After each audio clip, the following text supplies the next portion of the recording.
पहले आप अपना परिचय दीजिए।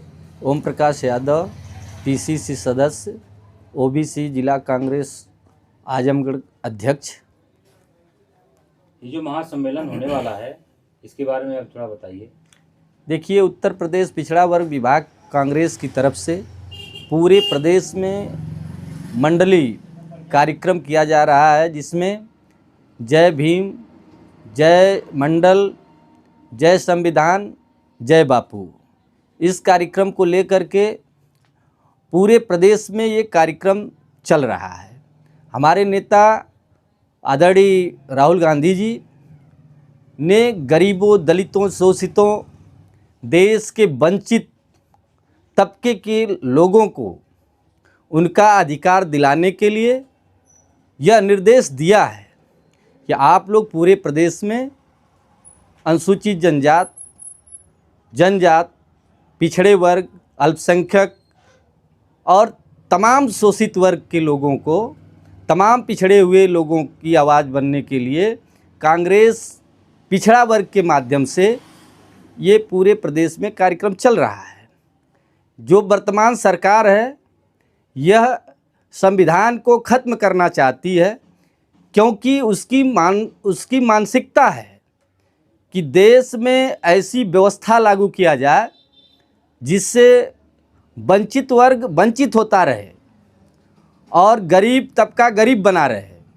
चंद कुछ पूंजीपतियों को इस देश में स्थापित करके अपनी सरकार को बचाना चाहती है। इसलिए आज कांग्रेस के लोग प्रत्येक जनपद में, प्रत्येक मंडल पर जय भीम, जय मंडल, जय बापू, जय संविधान कार्यक्रम के माध्यम से जनता के बीच में जाने का काम कर रहे हैं। इसी क्रम में आजमगढ़ मंडल में 16 फरवरी रविवार 2025 को आपके मेहनगर में कार्यक्रम रखा गया है, जिसमें प्रदेश के पिछड़ा वर्ग विभाग के चेयरमैन, अल्पसंख्यक वर्ग के चेयरमैन, अनुसूचित जात के प्रदेश चेयरमैन और संगठन महासचिव अनिल यादव और प्रदेश के बड़े नेताओं का आगमन होने जा रहा है।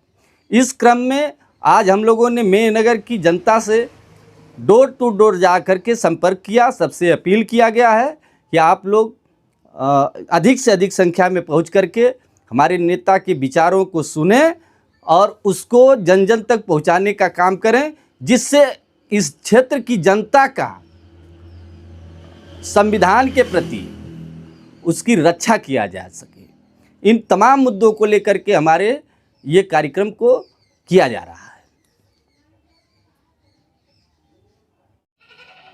सर, ये बताइए कि जो महंगाइयाँ बढ़ रही हैं और भ्रष्टाचार भी चरम सीमा पर है, इसके बारे में आप क्या कहना चाहेंगे? देखिए, जो वर्तमान सरकार चल रही है, इन्होंने देश की जनता को एक सपना दिखाया था कि मैं इस देश के हवाई चप्पल पहनने वाले लोगों को हवाई यात्रा कराऊंगा।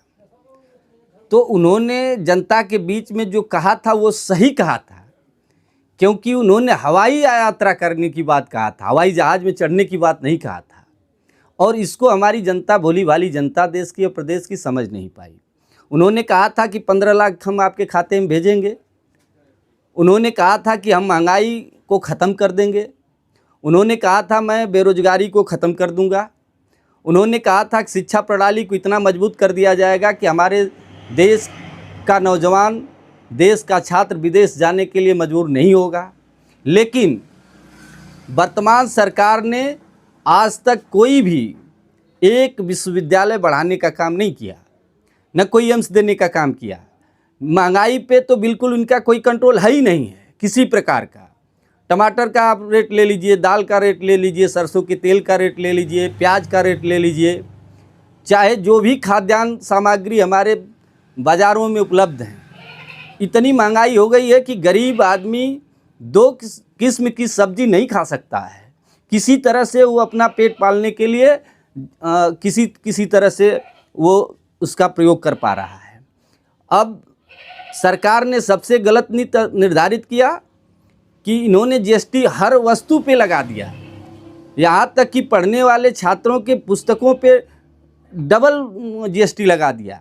अब इसके पहले की सरकारों ने शिक्षा के ऊपर कभी जीएसटी और किसी तरह का कर लेने की बात नहीं किया था, लेकिन ये सरकार हमेशा देश और प्रदेश की जनता को छलने का काम किया है। महंगाई पर किसी प्रकार का इनका कंट्रोल नहीं है।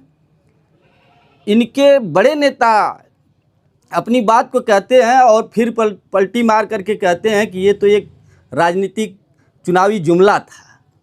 जहाँ तक रहा इस प्रदेश के विकास का मामला, तो ये सरकार विकास के नाम पर गाय और गोबर पर इस प्रदेश की जनता को निपटा दिया है। इनके पास विकास बताने के लिए कुछ भी नहीं है।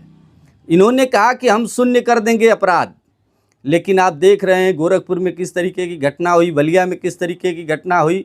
आज तमाम अधिकारी पीटे जा रहे हैं इनके गुंडों के द्वारा।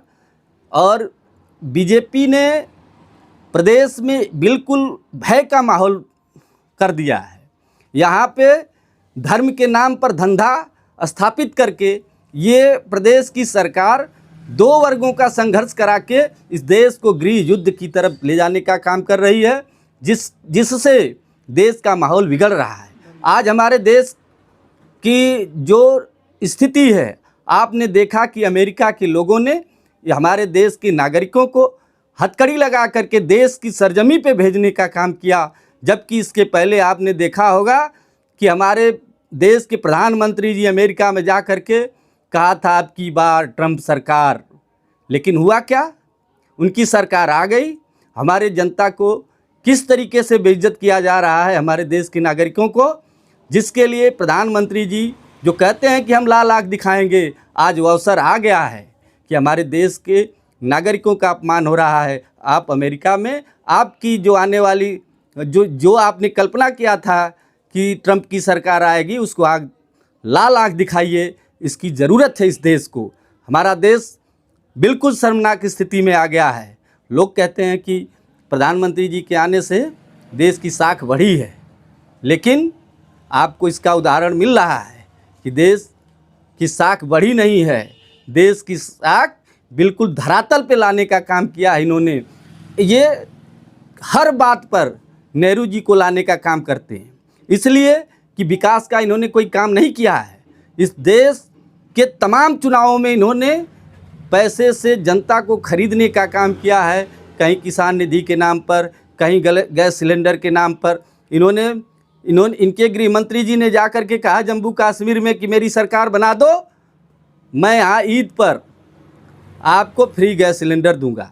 मैं पूछना चाहता हूँ आपके माध्यम से, गुजरात में आपकी 4 बार से लगातार 5 बार से सरकार है, आपने रामनवमी, दुर्गा पूजा, नवरात्रि पे जैसे पर्व पे आपने आज तक गैस सिलेंडर निःशुल्क क्यों नहीं किया? क्या इन लोगों को ज़रूरत नहीं होती है? ये केवल हिंदू और मुस्लिम के नाम पर देश में भ्रम फैला करके केवल सरकार बनाना चाहते हैं, सरकार चलाना चाहते हैं।